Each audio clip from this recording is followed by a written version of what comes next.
News app, একটি online media. এজন্য আমাদের আমির নায়েব আমিরুল মুজাহিদিন একটি কথা বলে, কথাটি হলো স্পষ্ট, সবাই যখন বাঁচার জন্য ময়দানের থেকে পিছনে হটবে কেউ বাঁচতে পারবে না।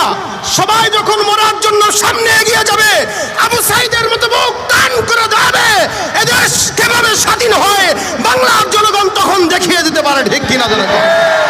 আমরা অনেককে কথাও বলতে শুনি মাঝে মাঝে, ইসলামী আন্দোলন কোনো ক্ষমতার আন্দোলন, রাজনীতি করে না।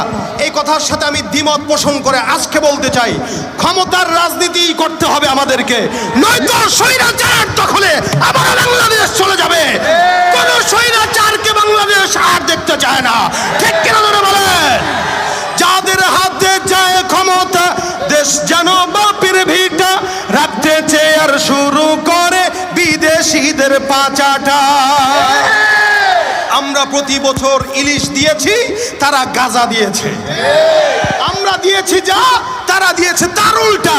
আমরা তাদেরকে যা দিয়েছি বিনিময়ে তারা আমাদেরকে কাটা তারা লাশ ঝুলিয়ে দিয়েছে। ঠিক কিনা ধরে?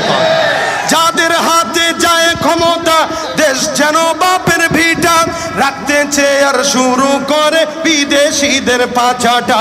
বিদেশিদের কথা মতো চালায় তারা নিজের দেশ, বিদেশিদের কথা মতো চালায় তারা নিজের দেশ। দেখতে দেখতে গোল্লায় গেল আমার সোনার বাংলাদেশ।